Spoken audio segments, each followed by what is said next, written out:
안녕하세요. 여러분들은 당연하게 생각하고 있는 대한민국이라는 나라 이름이 어떻게 만들어진 것인지 알고 계시나요? 우리나라의 국호는 대한민국, 영어로는 Republic of Korea인데 5천년 역사를 돌이켜 볼 때 대한민국이라는 나라 이름은 꽤나 특이한 편에 속합니다. 백제와 신라, 발해 같은 경우를 제외하면 고려는 고구려의 국호를 계승한 것이고 조선은 단군, 기자조선에서 이름을 딴 것인데 대한이라는 명칭은 정근대 이전에 어느 왕조에서도 쓴 적이 없는 이름입니다. 그렇다면 대한민국이라는 이름은 어떻게 해서 생겨난 것일까요? 그 이유를 알기 위해서는 1897년으로 거슬러 올라가야 합니다. 때는 1897년 양력 10월 12일 커피와 군밤을 사랑한 군주 고종은 황구단에서 하늘의 제사를 지내고 스스로를 황제라 칭했습니다. 새 황제국의 국호는 대한제국으로 결정됐고 연호는 광무로 선포되었습니다. 이때가 한 또는 대한이라는 국호가 처음 사용된 순간이었습니다. 그렇다면 많고 많은 이름 중에 굳이 대한이라는 명칭을 고른 이유는 무엇 때문일까요?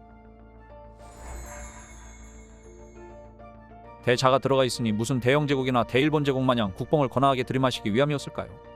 사실 한이라는 말은 오래전부터 한반도를 가리키는 별칭으로 동아시아 문화권에서 널리 사용됐습니다. 당장 신라의 삼국통일만 해도 삼한통일이라고 하지 않습니까? 더욱이 정근대 조선에서는 한반도에 예약을 전해준 것으로 알려진 기자를 단군보다 더 높게 쳤는데 기자가 상나라 출신의 제후였기 때문에 제후국의 이름인 조선을 그대로 쓰는 것은 자주적이지 못하다는 지적도 있었습니다.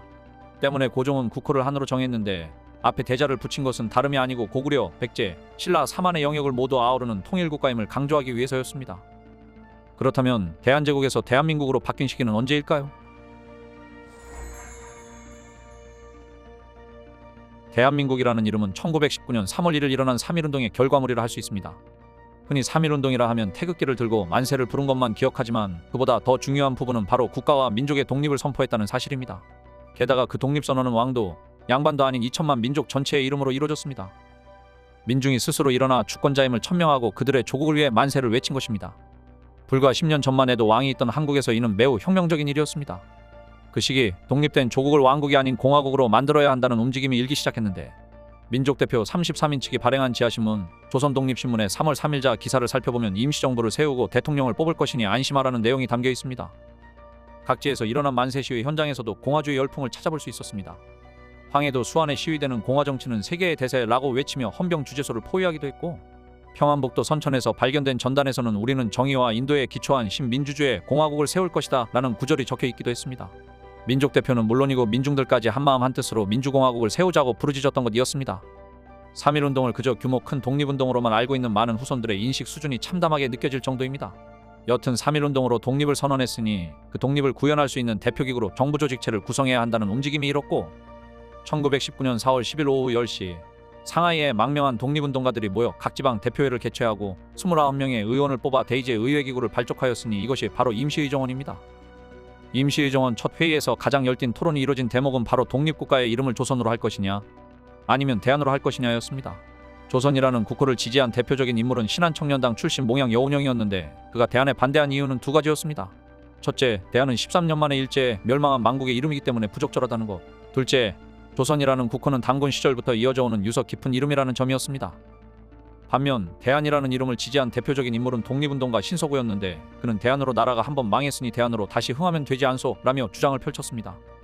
그렇게 새 나라의 이름은 대한이 되었고 여기에 황제주권을 뜻하는 제국을 떼고 민주공화국이라는 의미에서 민국자를 덧붙여 나라 이름을 대한민국으로 정하게 되었습니다. 이때가 1919년 4월 11일이었습니다.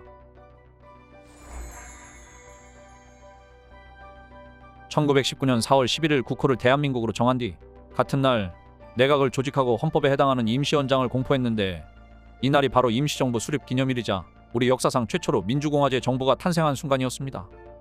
대한민국은 민주공화제로 한다. 이때 제정된 임시헌장의 일조는 대한민국은 민주공화제로 한다였습니다. 어떠한 여건에도 굴하지 않고 독립만세를 외친 선열들의 피와 땀이 마침내 자랑스러운 이름과 민주주의라는 위대한 정치체제로 결실을 맺게 된 것입니다. 그리고 1948년 소집된 재헌국회에서도 임시정부가 채택한 국호 대한민국을 그대로 이어 쓰기로 결정하면서 우리나라는 명실상부하게 대한민국이 되었습니다. 오늘날 헌법 제1조 대한민국은 민주공화국이다도 임시정부 헌법 제1조 대한민국은 민주공화제로 함을 그대로 이은 것입니다. 이 항은 대한민국의 주권은 국민에게 있고 모든 권력은 국민으로부터 나온다로 하여 대한민국의 주권은 국민에게 있다는 것을 천명하고 있습니다. 이제 우리나라의 대한민국이라는 이름의 이유를 잘 알겠지요. 2천만 민족의 총리로서 독립운동가들이 피땀 흘려 만든 자랑스러운 국호인 만큼 대한민국이라는 이름에 대해서는 뿌듯하게 생각해도 될 것 같습니다. 그리고 절대로 잊지 마세요. 뉴라이트와 같은 듣보잡 일본 앞잡이들의 문원리 역사관은 쓰레기통으로 보내고 대한민국이라는 이름이 탄생한 1919년 4월 11일이 임시정부 수립 기념일이라는 사실을 말입니다. 기억되셨다면 구독과 좋아요도 부탁드립니다.